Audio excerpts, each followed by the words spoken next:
Olá, estamos iniciando mais um episódio da segunda temporada do Observatório Debate e hoje nós temos a honra de trazer aqui aos estúdios do MangabaCast, sob a direção técnica do nosso Luciano Coxinha, o professor, urbanista e arquiteto Marcos Suassuna.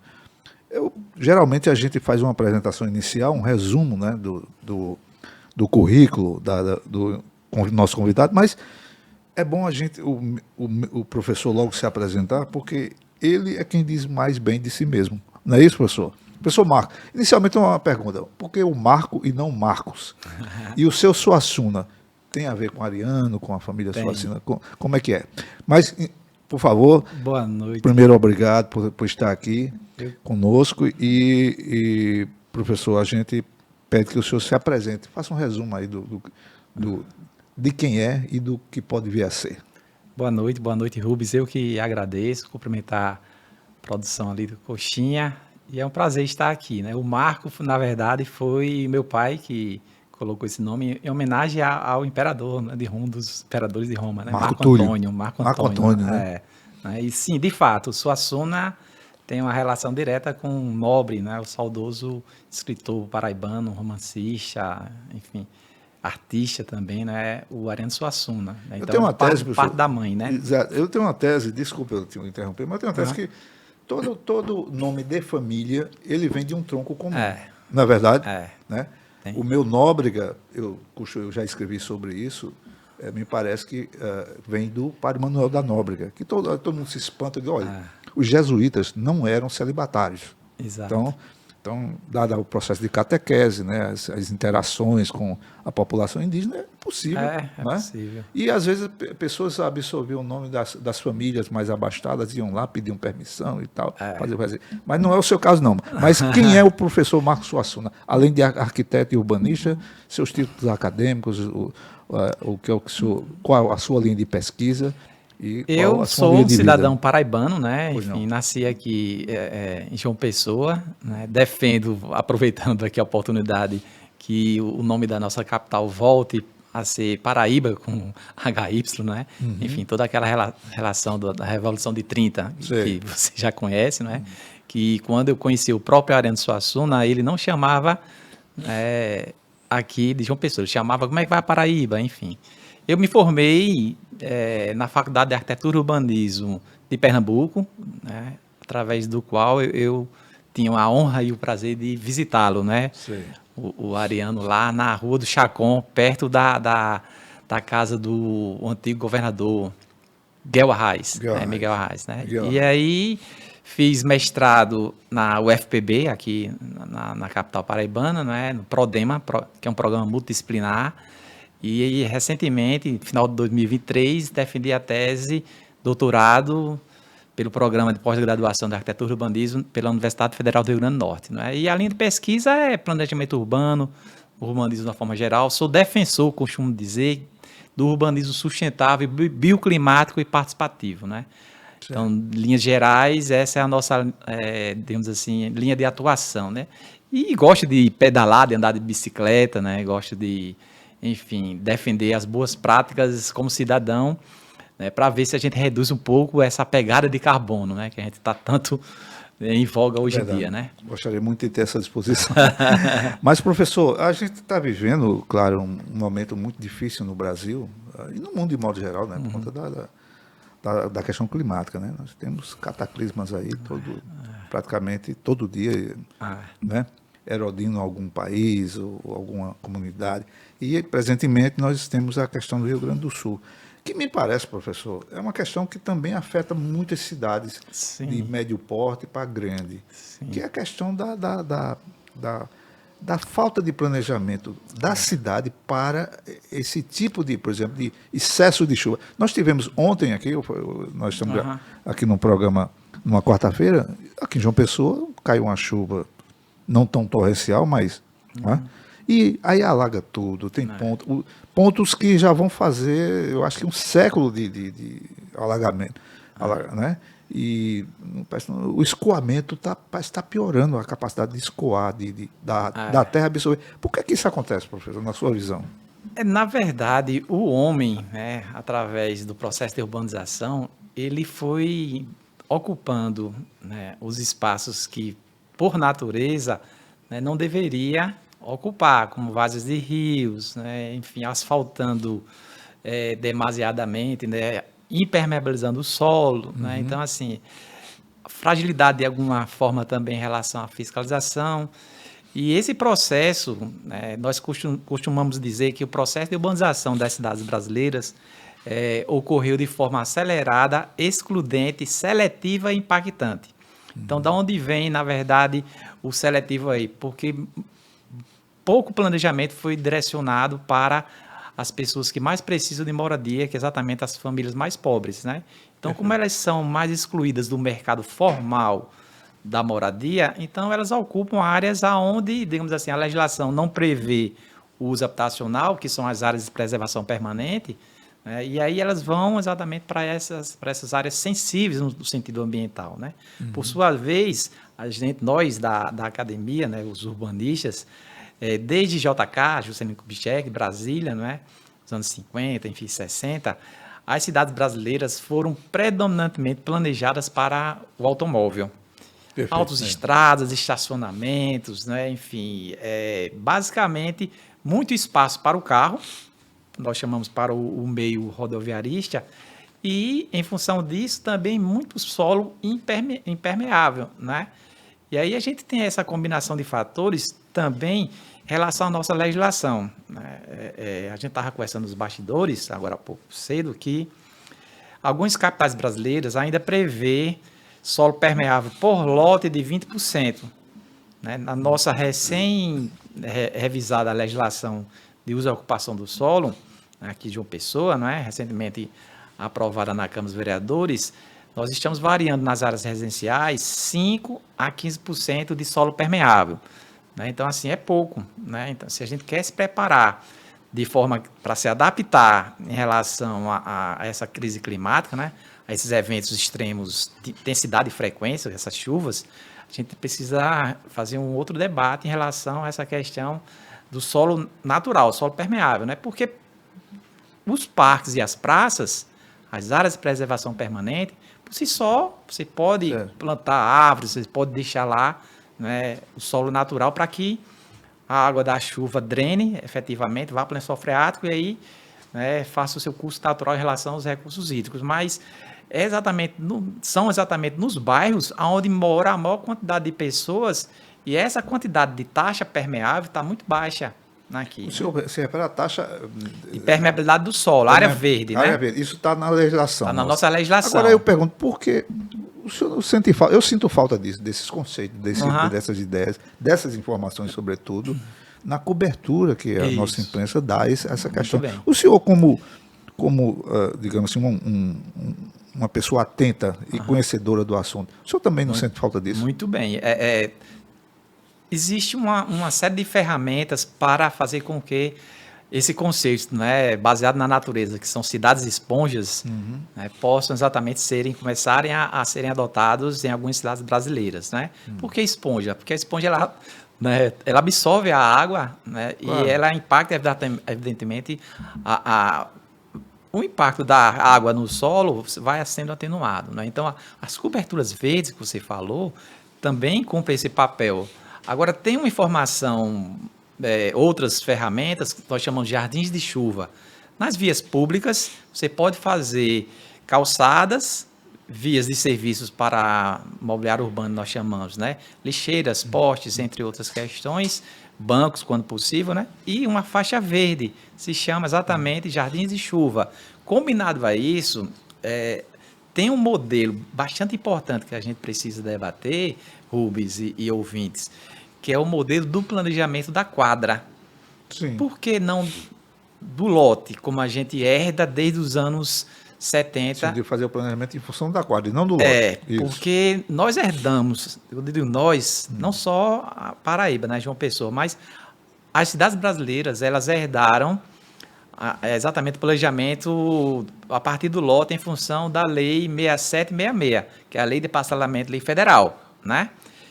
E aí, por exemplo, Mangabeira, vamos pegar um exemplo. Como é que um bairro surge? Você tem uma gleba imensa, geralmente ou era uma fazenda, um grande latifúndio, uma propriedade, né? Que aí vamos fazer o loteamento, né? Como é que surgiu essa ideia? Então, dessa gleba, você divide o solo em várias quadras. E as quadras são divididas em vários lotes. E aí, o que divide as quadras, sobretudo, são as vias, né? Perfeito. E aí, essa, digamos assim, é a maneira convencional, tradicional de se fazer cidade exatamente no Brasil. Só que, em função desse planejamento, a área permeável do solo é muito baixa. Então, em função disso, nós temos uma baixa, exatamente, capacidade de drenagem do solo e nós estamos aí vendo as consequências. Fora isso, tem exatamente as ocupações irregulares em áreas de planícies, né, em várzeas e rios. Então, como é que seria planejar a quadra? Aí nós temos vários exemplos bem-sucedidos, né? Barcelona é um deles. Se você planeja a quadra, você pode fazer pátios arborizados, né? Você planeja em relação, nós chamamos, tem como se planejar efetivamente o papel fundamental da arborização nessa quadra. Então, dificilmente, na verdade, na nossa legislação aqui de João Pessoa, não tem um planejamento de arborização. Se eu sou um empreendedor, um loteador, um empreendedor que quero lotear uma determinada área, eu dou entrada na prefeitura, tem alguns indicadores, por exemplo, eu preciso deixar 5% de equipamentos comunitários, que são PSF, unidades, polícia, né, associações, e 10% de áreas verdes só. Mas não tem nenhuma prerrogativa legal de dizer você precisa apresentar um plano de arborização em 50 hectares. E isso vai exatamente... O que é um bairro, caro Rubens e ouvintes? É exatamente o conjunto de quadras e de lotes, né? Se você pegar uma fotografia aérea da nossa cidade de João Pessoa, o maior uso de ocupação do solo é o uso residencial. E com essa taxa de permeabilidade, né? Muito baixa, de 5 a 15, então a cidade ela não contribui. Essa é uma, né, taxa definida no plano diretor, em lei? No plano diretor, que por lei deve ser debatido com a população, com especialistas em si, né? E também é debatido? Mas foi debatida de uma forma bastante questionável, né? Assim, os movimentos sociais, a academia não ficou tão contente com o processo como ocorreu, né? Só que o plano diretor é uma lei macro, digamos, a gente costuma dizer que o plano diretor está no avião e a lei de uso e ocupação do solo vai no nível do chão, do pedestre, né? Então, o que rege mais especificamente esse percentual de taxa de permeabilidade é a lei de uso e ocupação do solo. Só que, como eu falei, está exatamente legislando, né, em função do lote. E aí, quando se pega esses percentuais bem pequenininhos, você tem uma baixíssima área de permeabilidade do solo e quase nada de arborização. E aí, planejar a quadra, você tem esse revés, né? Você tem esse contraponto, não é? Assim. Além dos asfaltamentos indiscriminados. Exatamente. Ou então pavimentação em paralelepípedo sem galerias, o que a gente vê muito, né? Não só aqui na cidade. Exatamente. Mas existem grupos de ambientalistas, eu acho que o senhor pode fazer parte de alguns, né? E que, tanto quanto as ações do poder público, são meio que sazonais. Não teria, e a própria imprensa também embarca nessa sazonalidade de cobertura. Uma chuva, aí pronto, aí vem tudo. Esse é um exemplo. Nós estamos aqui debatendo, claro, coincidiu, não é só com isso. Rio Grande do Sul, a questão do esgotamento, do não esgotamento, né, sanitário nas nossas praias. E professor, eu me ressinto de informações captadas pelos próprios colegas. Existe um acesso direto, uma boa relação com a mídia, com a imprensa? Ou vocês procuram ou são procurados? Como é que está isso? O senhor tem exemplos pessoais para dar de falta de acesso ou de acesso que não... De alguma forma, vocês cumprem um papel, a imprensa pode cumprir um papel, né, já cumpre muito importante, mas eu acredito que eu li em algum momento que a moeda da contemporaneidade é a informação. Claro. Né? A informação, quando ela consegue alcançar a população, sobretudo as pessoas usuárias, né, da cidade, eu acredito que a imprensa ainda pode fazer mais, né, porque ela tem um papel fundamental, né? E, por exemplo, uma informação bem simples, concreto poroso, né? O que é concreto poroso? Sim, Como o que se é fosse que um vem a ser biscoito, isso? é um biscoito de arroz, só que de uma forma, fazendo uma analogia aqui, uma comparação bem simples para os ouvintes entenderem, né? É um Não, só um concreto, minutinho, pessoal. Nós estamos num canal do YouTube. ótimo, Então, nós temos espectadores. Claro, são ouvintes e assistentes também. muito bom. Tá certo. E aí, nesse concreto poroso, é feito exatamente com concreto e brita, né? Cascalho, não tem areia. Em função disso, a água penetra. Certo. Essa informação deve chegar às lideranças comunitárias, né, à população de uma forma, né, mais geral, para elas cobrarem, quando a prefeitura for pavimentar, se por acaso for colocar um asfalto, que tipo de asfalto é esse? Ah, é o asfalto comum, mas já existe o concreto poroso, aonde contribui para que a água penetre no solo. Então, assim, essa popularização dos conceitos que a gente, né, recebe na academia ou nas universidades, a imprensa pode fazer exatamente Não essa só conceitos, parceria, como né? tecnologias, as Tecnologia. práticas, né, que vocês podem transmitir. Exatamente. Mas não acontece, professor. Infelizmente, ao contrário, a gente tem hoje, eu diria até uma carga desigual, Isso. uma desproporcionalidade entre a desinformação e a informação. Né? Hoje mesmo eu estava ouvindo um programa de rádio em que o responsável pela defesa civil da capital teria chamado de fake news algumas divulgações de vídeos com alagamentos e tudo mais. Então veja bem, nós estamos vivendo hoje essa questão da pós-verdade e tudo mais, mas estamos vivendo hoje uma guerra entre a desinformação e a informação. Isso é muito A informação produzida pelo jornalismo profissional, ela tá chegando a um número cada vez mais restrito de cidadãos, de pessoas. Daí a dificuldade, por exemplo, de popularizar uma ideia como essa sua, da gente mudar essa legislação para permitir, por exemplo, não sei se o termo é vegetabilidade. É a capacidade de drenagem melhor, drenagem, mais né? eficiente do solo, né? Vou dar uma informação bem interessante também, importante, Rubens, aproveitando, né, claro. esse valoroso espaço, não é? João Pessoa ainda tem toda essa campanha, ou não é campanha, é a previsão, 1 milhão de habitantes, né? Até 2030, João Pessoa vai chegar Que é uma a 1 estupidez, milhão. você desejar que a cidade chegue a 1 milhão de habitantes. Isso aí não Sabe? necessariamente pode ser bom ou não, né? Enfim, mas assim, existe, hoje tem mais de 820 mil, 830 mil, enfim, habitantes, né? Então, estima-se que até 2030, cerca de 200 mil pessoas vão vir para João Pessoa morar. Essas pessoas vão morar ou em casas ou em apartamentos, né? A gente precisa ter uma noção, já entra aí um outro conceito. Quando você vê, por exemplo, bairro São José, que é uma comunidade carente, precária, está situada em área nobre, vizinha do Manaíra, que é um dos metros quadrados mais caros, e também em cima da barreira do João Agripino, Brisa Mata e tudo mais. O bairro São José, do ponto de vista da densidade demográfica, é maior do que o próprio Manaíra. Então, tem muita gente morando naquele espaço menor. Então, ou seja, o planejamento da densidade é extremamente importante para o planejamento da cidade. Só que essas mais de 200 mil famílias, ou pessoas, desculpa, que vão vir morar na cidade de João Pessoa até 2030, não se tem esse planejamento, como elas vão serem distribuídas no território da cidade. Então, é exatamente isso, não se faz adequadamente um planejamento preventivo. A gente quase que, no ditado popular, vem apagando incêndios. Quando ocorre a tragédia, né, aí vai lá, a Defesa Civil faz isso.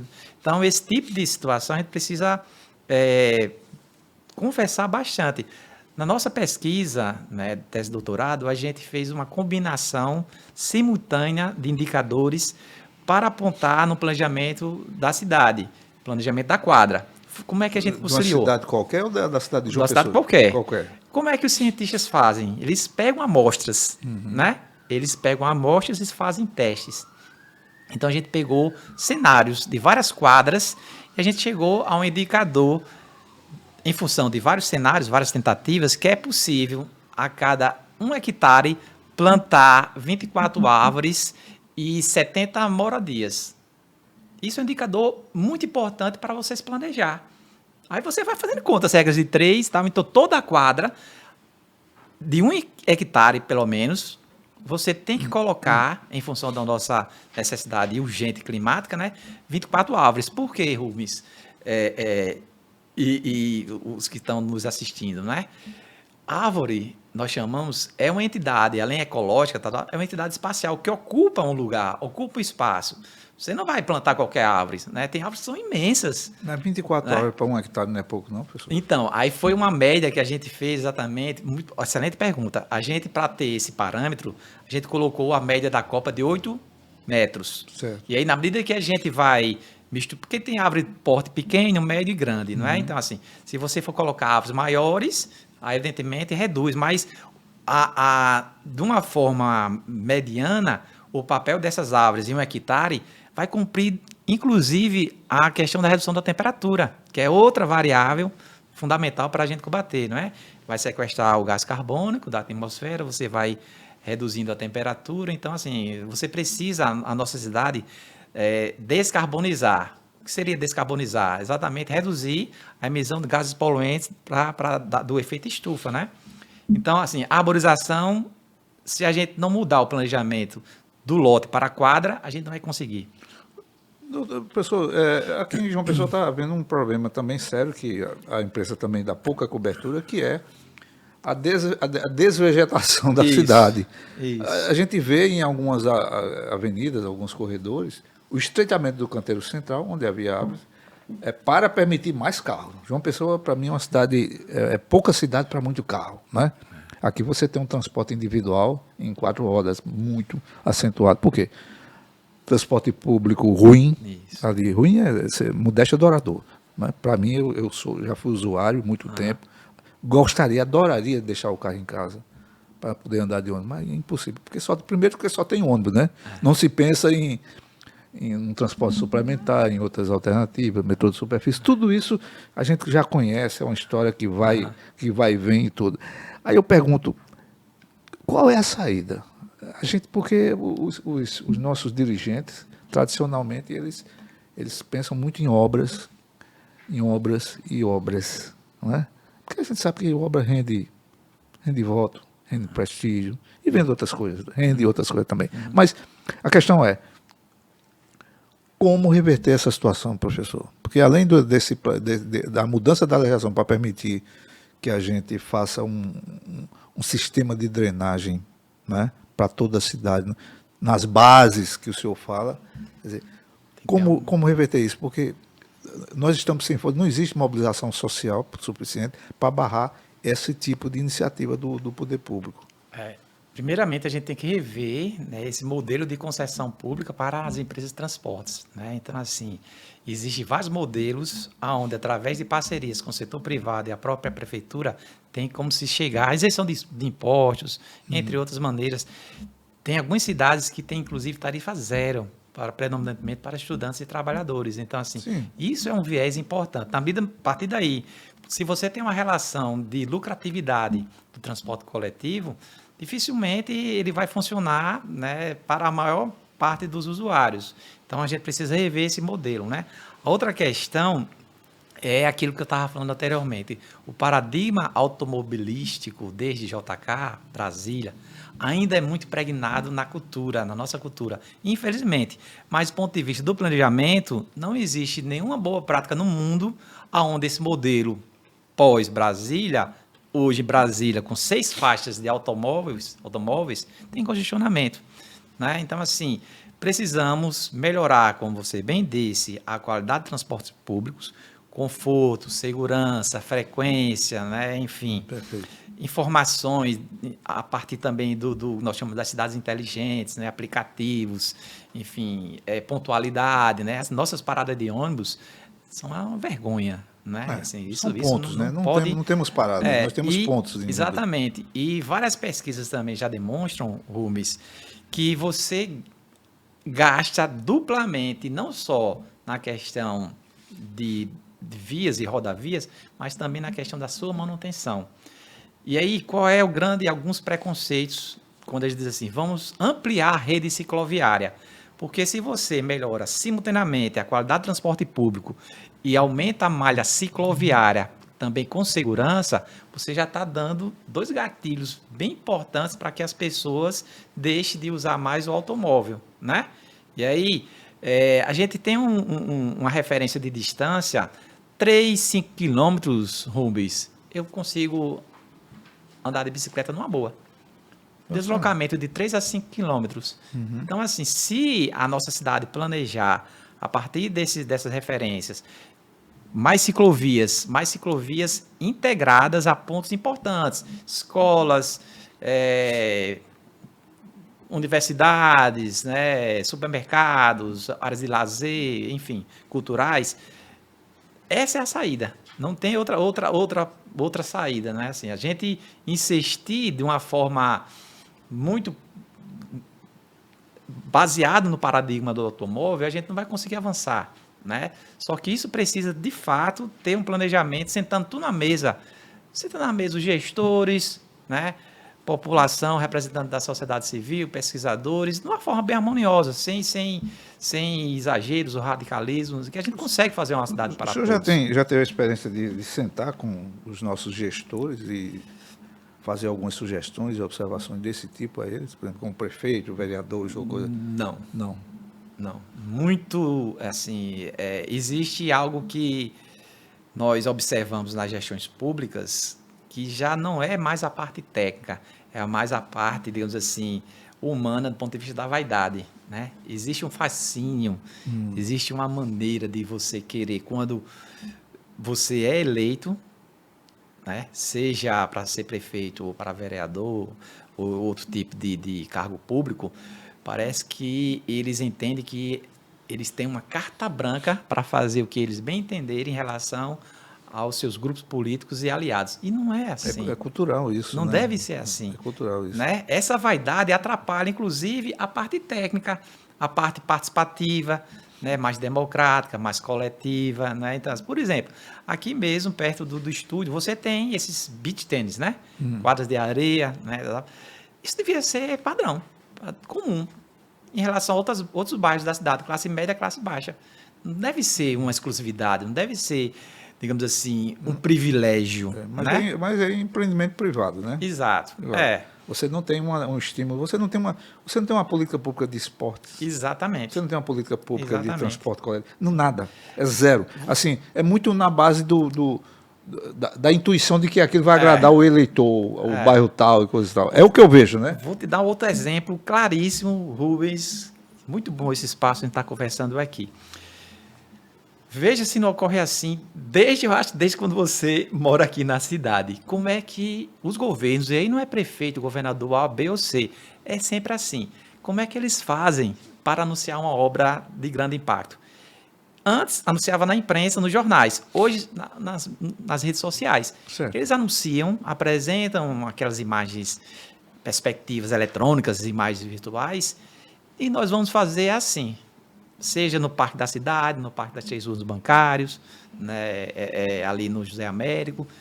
E não tem uma perspectiva de escolha. A população não tem o direito de escolha. Ela apenas tem que aceitar, calada, não se questiona se vai ser satisfatória aquela obra e apenas é assim. Então, essa cultura de achar que os prefeitos, os governadores, né, nossos representantes, têm exatamente a razão e a boa intenção de fazer o melhor, precisa ser revisto. É como não se tivesse, além dos técnicos da prefeitura, né, e do governo, engenheiros civis, é como não se tivesse outros urbanistas e arquitetos, é como se só tivesse grupo técnicos da institucionalidade pública. E isso não é, inclusive, legal, porque no nosso Estatuto da Cidade existe uma prerrogativa da gestão democrática e participativa. Perfeito. E que deve incorporar, evidentemente, os municípios. Então, essa parte da vaidade atropela o parâmetro legal e atropela o parâmetro técnico.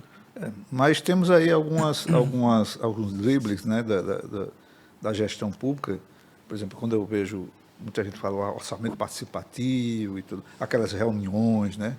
Aí você vai lá quando vai para a base orçamentária, aí você vê 2% do orçamento é para as obras reivindicadas pela população. 2%. 2%. Mas o marketing que se faz em torno disso é uma coisa fantástica, né? Excelente. Aí eu fico me perguntando, poxa, nós não temos. É como se eu digo, claro que o governante ele tem eleito, ele tem legitimidade. Isso. Claro. Agora, como o senhor disse, existe. O que se está querendo é que. Maior participação. A participação, né? O que você discuta. Eu moro no bairro tal, eu quero saber se vem uma obra de impacto, principalmente quando mexe na questão ambiental, né? Mas aí você se depara agora mesmo no Congresso, então, em plena catástrofe gaúcha, o Congresso está dando andamento à famosa pauta da destruição, das PEC da destruição. Coisa absurda. Olha só, outro exemplo bem simples. Sabe como é que a gente deveria planejar a cidade coletivamente? Fazendo cenários. Existem simulações de computadores, programas, Rubens, extremamente funcionais, práticos, que a gente consegue enxergar, antever o nosso futuro, né? Em função desse parâmetro que eu falei agora, em relação à densidade. Então, assim, tem cenários muito preocupantes em relação aos nossos bairros. Existe um indicador que se chama índice de aproveitamento. O que seria isso? É como se fosse o quanto o mercado imobiliário, construção civil, pode verticalizar, pode adensar verticalmente um bairro. Esse índice hoje, em mais de 24 bairros, está para 6. Então, isso é muito preocupante. 6 vezes a área do terreno. 6 vezes a área do terreno. Então, isso não... É o famoso solo criado. Você não consegue... facilmente a gente vê que casas estão sendo demolidas, sendo transformadas em prédios. Né? E aí uma casa vizinha a outra, tal, vai fazendo... Mas sempre dá muito mais do que 6, professor. Aí isso está, na verdade, em função dessa revisão do plano diretor, é como se estivesse privilegiando muito mais o setor da construção civil, que realmente gera emprego e renda. Ninguém é contra isso, evidentemente, mas um setor não pode ser o detentor, digamos assim, de determinadas situações excessivas no sentido do lucro, em detrimento dessa questão da drenagem, da capacidade de suporte da infraestrutura. Né? Será que aguenta? Será que esses bairros aguentam isso tudo? Eu moro nos bancários e estou percebendo exatamente isso. Você falou em relação à frota de veículos. Né? Quando você prevê um aumento da verticalização, mais famílias, mais moradias, né, mais carros, será que aquela malha viária suporta toda essa quantidade de carro que já está prevista legalmente? E a prefeitura, na verdade, ela deve proteger o bem coletivo, né? Ela não deve, na verdade, só, digamos assim, pensar nessa questão de geração de emprego e renda. Não é só essa a questão. Porque esse discurso, ele, digamos assim, é muito superficial. Quando a gente coloca uma lupa em relação às consequências dessas questões, é o que nós chamamos, você pode estar incentivando uma verticalização que pode ser prejudicial em um curto espaço de tempo, né? E aí pode construir o mais possível de viadutos e vias que não vai dar conta, porque o planejamento está indo para outro lugar, não está priorizando transporte público, não está priorizando drenagem efetivamente correta, né? Não está planejando a quadra, como a gente comentou, malha cicloviária. Então, assim, esse tipo de... Você falou recorrer a um instrumento interessante do orçamento participativo. Eu fui para vários, né? Eu, além dessa questão acadêmica, eu também sou ativista, né? Claro. Socioambiental. Já fui delegado do atual programa Você Prefeito, né? Que exatamente é semelhante ao orçamento participativo. E aí, como é que ocorre? O cidadão comum, ele tem 3 minutos de fala. Como é que você vai planejar o seu bairro com 3 minutos de fala? Você fica numa fila, tem as autoridades, geralmente é cooptação de grupos, né, assim, pessoas comuns, né, e assim, às vezes influenciadas ou influenciáveis para seguir um grupo político para na próxima eleição votar. Então, assim, enche de ônibus, né, você debate a cidade dessa forma. Né? Então, assim, você deve debater a cidade conversando com as pessoas que usam o transporte público, né, que usa os espaços públicos, que, na verdade, passa aquele perrengue no dia a dia. Né? Então, assim, infelizmente, nós chamamos esse tipo de participação pseudo-participação. Ela não é democrática, efetivamente. Né? Aí eu testemunhei o nascedouro do orçamento participativo aqui em João Pessoa, né? Foi a primeira gestão de Ricardo Coutinho, Eu lembro. uma reunião em Mangabeira, me parece que numa quadra de um colégio. É interessante, né? Interessante. Era uma novidade para cá, né? Em outros já vinha, Rio Grande do Sul já já estava... fazia. Aqui em Pernambuco mesmo, no interior e do Ceará. É tinha. verdade. Mas é como o senhor diz, é muito. Acaba sendo uma encenação de debate público que não se efetiva em praticamente nada, né? Além de como eu disse, a verba que se destina às obras que são aprovadas em orçamento participativo é um nada. Exatamente. 2, 3% do orçamento, isso é uma bobagem. Tem uma relação também, Rubens, com da onde vem o dinheiro, da onde vem a verba pública, né? Você tem exatamente o plano plurianual e a LOA, Lei Orçamentária Anual, que ela é Isso. votada aonde? Na Câmara dos Vereadores. Né? Como é que a gente deve, além da educação e da saúde, que tem uma destinação mínima necessária, né, pelas emendas impositivas, mas como é que você deve planejar esses recursos? Com a população, fazendo um correto diagnóstico, levantamento das necessidades. Rubens, no Parque das Três Ruas, estão sendo demolidas calçadas para fazer outras com a argumentação da calçadas padronizadas. Ótimo argumento, até certo ponto, mas tem outros lugares que nem calçada tem, imagine padronizada. Então não seria mais lógico, racional, inteligente fazer essas calçadas que nem existem já padronizada e aquelas que existem, mas assim, deixar para um segundo momento, né? É exatamente isso. Está faltando um planejamento das prioridades com a população, com usuários, né? Não é só preciso combinar as pesquisas científicas das universidades que já fazem um levantamento, né? Enfim, tem investimento do governo federal para que as pessoas estudem, etc., bolsa, tal. E aí, com a população, associações, movimentos e tal, e os gestores. Vamos fazer uma parceria, vamos fazer digamos assim, um pacto exatamente de um debate verdadeiramente democrático da cidade. O que se pretende é reduzir as desigualdades. Não dá para nós, se você pegar um mapa sobre renda, raça, infraestrutura de João Pessoa, nós temos 3 João Pessoas em uma. Isso está claro, né? Nós temos uma João Pessoa no setor norte-leste, outra João Pessoa no setor oeste, né? Noroeste ali, centro e tal, e temos outra João Pessoa no setor sul. Então são 3 João Pessoas com um atendimento de infraestrutura, moradia, né? Transporte totalmente desigual.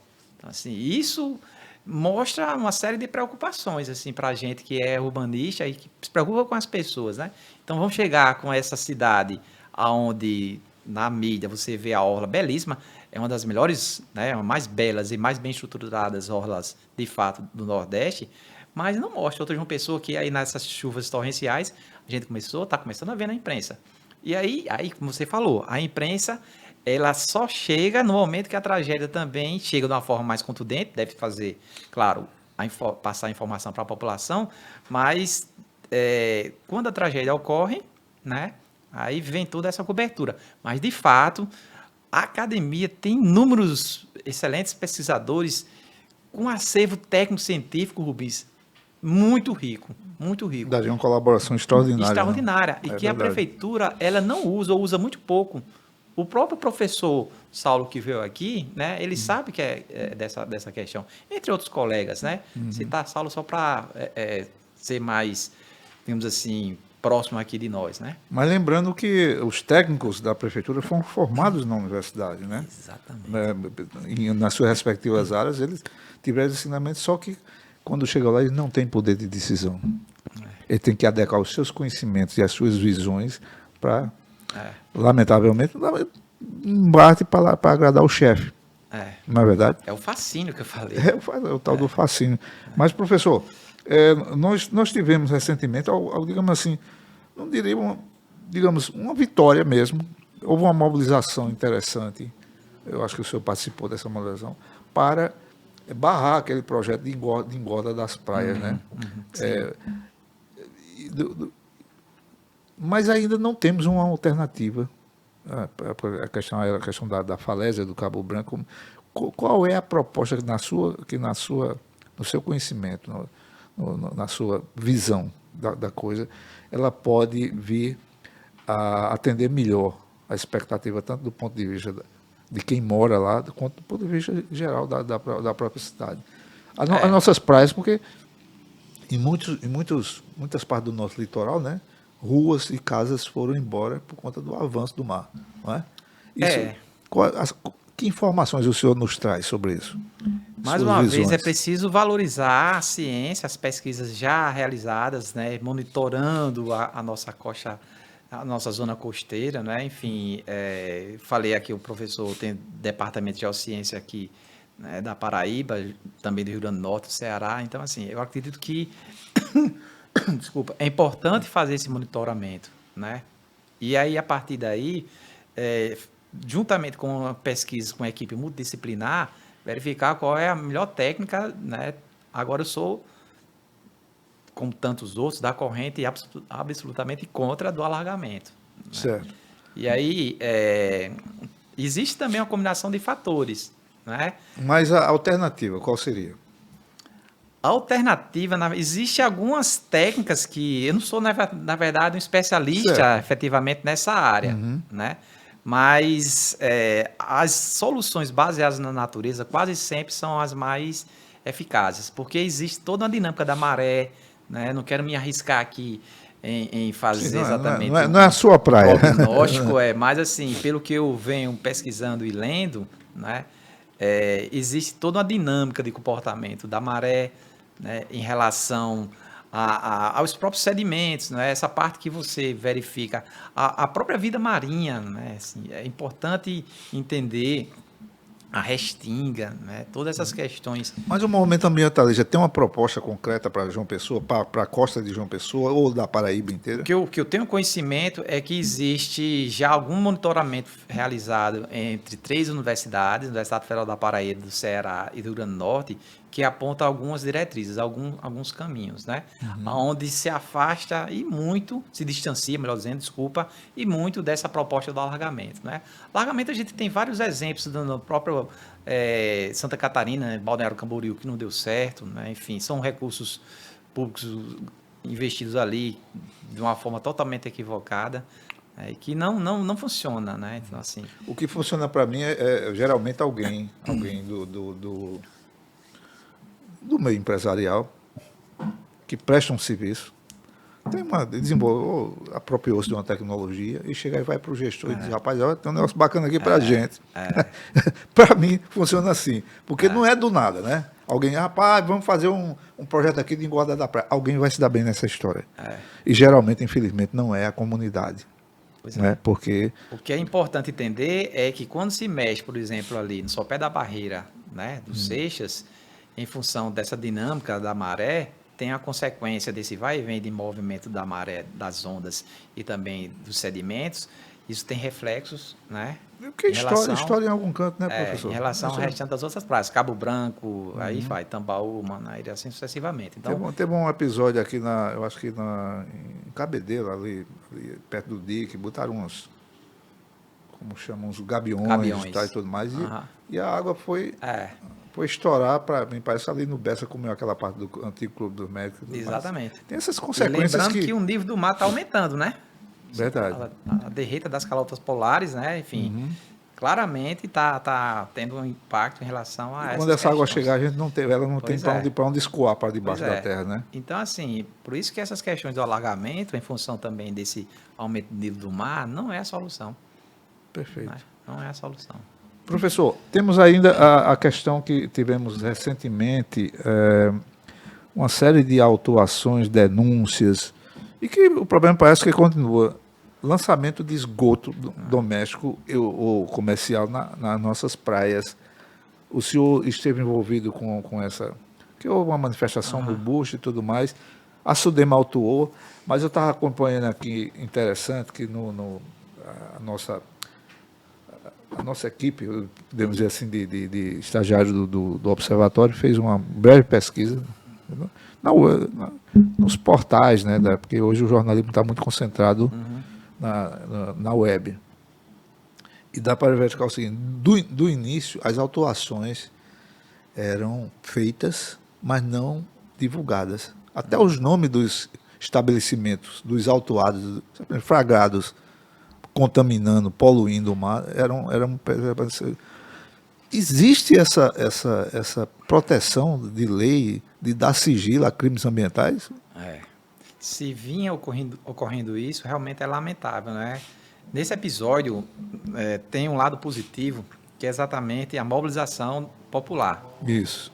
Né? Então, assim, nesse dia que houve aquela manifestação, eu estava em Recife, né? E não pude comparecer, mas eu acompanhei tudo de perto, né? Assim, cuidei de perto pelas redes sociais. E foi um belíssimo exemplo de exatamente de força popular. Né? E aí, só que a pergunta, por outro lado, que se faz é se não tivesse essa manifestação, ia continuar a ocorrer o que estava ocorrendo, porque, salvo engano, um dos organizadores, né, o grupo que está mais à frente desse movimento Esgotei, são pessoas que praticam caiaque, né, windsurf, então estão ali exatamente convivendo praticamente quase diariamente com o mar. Né? E aí, realmente, essas pessoas são muito sensíveis em relação a essas questões da natureza, né? Ali o mar, tanto para eles, mas para nós, a própria nossa, é um patrimônio coletivo, né? Claro. Patrimônio nosso. Então eles é muito tiro do pé, não é? É muito tiro do pé. E aí, o que é que o lado bom que a gente consegue realmente perceber? A força que realmente nós temos, se a gente se organizar, a gente tem esse poder de mobilização, de modo que agora está sendo feito quase praticamente uma força-tarefa, né? Entre CAGEPA, Ministério Público, SUDEMA, né? E não sei se alguns especialistas da universidade estão presentes para chegar mais perto e punir essas pessoas, punir esses empreendimentos, esses empresários, não é assim? Porque realmente é muito preocupante. Né? E isso afeta tudo, afeta toda a cadeia do turismo, né, da economia local, enfim. E uma coisa preocupante, sobretudo, inicialmente, a postura da nossa própria mídia, a nossa própria imprensa, de que inicialmente aceitou candidamente o sigilo em torno dos, isso aí não pode ocorrer. Dos poluidores, né, de nossas praias. E me parece que agora, recentemente, houve uma autuação, houve interdição e tudo mais, houve a desinterdição, e esses mesmos desinterditados voltaram a poluir nossas praias. Agora, isso tudo é porque existe uma cultura de impunidade, de não fiscalização, de não autuação, porque, desde que eu me entendo por gente, eu sou pessoense tanto quanto o senhor, nasci aqui em João Pessoa, acidentalmente, mas nasci aqui. Mas vim para cá com 14 anos de idade, acho que é por aí, e desde então o que eu percebi, sempre existiu o relatório semanal da balneabilidade e sempre havia, Manaíra era assim, Manaíra era o concurso, sempre estava imprópria para banho, mas hoje eu fiquei espantado, de 20 pontos pesquisados, 19 estavam impróprios para banho. Muita coisa. Agora se é a própria SUDEMA que faz esse relatório e ela não toma uma atitude, mas vem tomar agora, sob pressão popular, né? Aí você tem uma Secretaria Municipal de Meio Ambiente que também absolutamente omissa. Você tem, chega assim, você tem um secretário de turismo da capital que é sócio, ou foi, ou está ligado, é gerente, um estabelecimento poluidor da praia. Quer dizer, então são coisas absolutamente absurdas que, felizmente, estão motivando pessoas como o senhor e como outros, né, a se mobilizarem no sentido de dar um basta nisso. Porque não basta só a autuação, tem que barrar mesmo. Barrar e fiscalizar, né? Tem que tapar os canais de esgotamento para eles reverterem para dentro do estabelecimento, porque é só o que falta fazer. Exatamente. Como já fizeram uma vez, me parece, aqui em Manaíra. Eles estão fazendo um mapeamento dentro dessa força-tarefa que eu comentei, né? Para verificar exatamente aonde está exatamente os empreendimentos que estão cometendo esse crime ambiental e, a partir daí, fazer com que eles resolvam o problema, né? Agora, além dessa questão da balneabilidade, das coletas e tal, existe também uma necessidade dessa fiscalização, dessa coleta dessas águas, adentrarem um pouquinho mais, além de, acho que eles avançam, os técnicos da SUDEMA, aí eu não posso estar ocorrendo em algum equívoco aqui, mas eu li que essa coleta das águas precisa ir além dos 20 metros que eles já fazem. Porque quando a água é poluída, vai Sim. mais de 100. Se estende, 100. né? Então assim, porque os praticantes de caiaque, eles percebem, quando eles estão fazendo o esporte lá aquático, né? Eles percebem já manchas de esgoto, além desses 20 metros que os técnicos da Surdema coletam. Então é nesse sentido que eles chamam a atenção, olha, precisa rever essa metodologia de coleta dessa balneabilidade.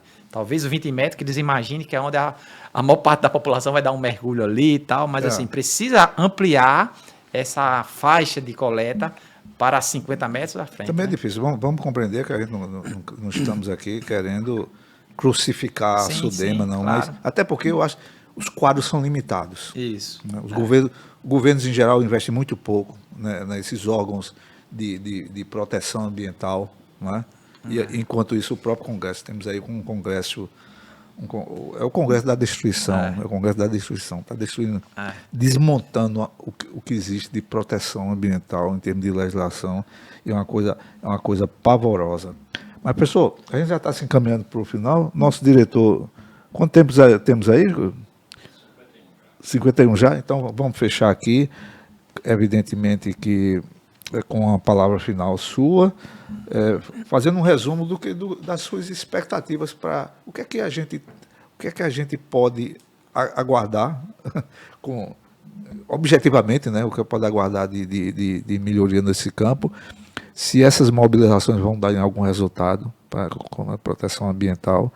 E a gente está aí diante de uma nova eleição, uma eleição municipal.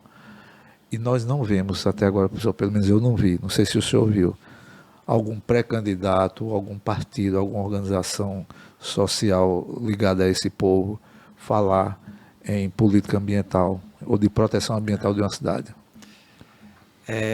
O senhor tem esperança? Eu sou um realista esperançoso, como diz o Ariano Suassuna, né? Certo. Eu tenho esperança, sim, com os pés no chão, sendo realista, né?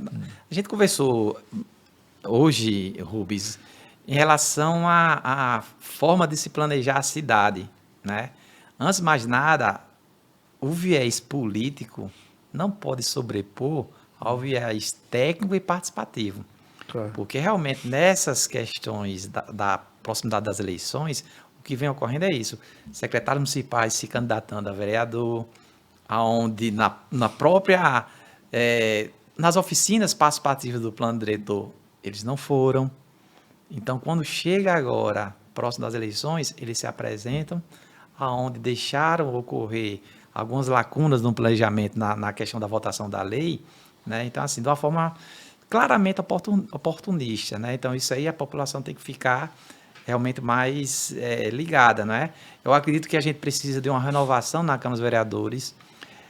É preciso, como eu falei, né, ter exatamente movimentos sociais que tenham essa bandeira ambiental com bons representantes, mas também técnicos da academia, né? Pessoas isentas que queiram propor à cidade com argumentos contundentes, fortes, técnicos, científicos, não influenciados por uma situação apaixonante ideológica exagerada que pode atrapalhar, né? Claro, então, assim, claro.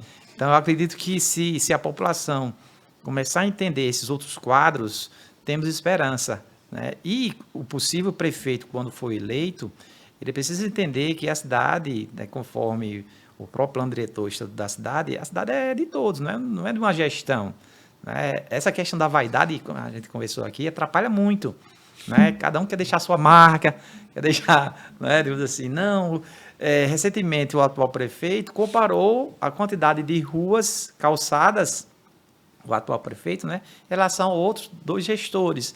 Então, essa competição ainda é mesquinha, pequena em relação a o que vem a ser a gestão pública, mostra claramente um viés quantitativo, não do ponto de vista qualitativo.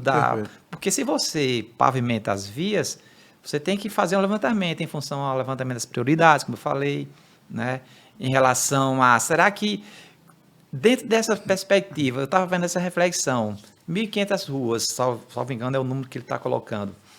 Em relação à moradia das famílias ribeirinhas, essas pessoas queriam essas vias calçadas ou uma moradia mais segura, de modo que quando ela se deparasse com essa chuva torrencial, o que é que elas... Né? Não estou desqualificando pavimentar vias, mas é necessário verificar o critério dessas Tem que escolhas. qualificar, né, professor? Tem que qualificar essa... E também a questão das drenagens, né? Não é só pavimentar, é pavimentar com drenagem. E dentro dessas questões que nós falamos em relação a... Não é só padronizar, é padronizar, mas também permeabilizar, fazer com que a drenagem do solo tenha essa contribuição. Né? Eu tenho esperança, né? Assim, esse seu espaço aqui, ele é muito valoroso para que tenha exatamente essa abertura do debate, porque imagine-se que vai alcançar a população, né? Enfim, e as pessoas, quando elas começarem a se conscientizar que vender voto, né, não vai contribuir com o desenvolvimento do seu bairro, também as coisas poderá mudar, poderá avançar. Ok, professor. Gente, tivemos aqui a boa companhia e as boas informações e observações do professor Marcos Suassuna, aos colegas da nossa imprensa. Ele é realmente uma boa fonte, né, para discutir, para suscitar o debate, para fomentar uma maior discussão, um aprofundamento da cobertura da imprensa em torno dessas questões ambientais, que é muito séria aqui, está se tornando muito séria aqui em João Pessoa, cada expansão da cidade, cada importância da cidade. Então, ficamos aqui com mais esse episódio e até uma próxima. Muito obrigado por sua atenção.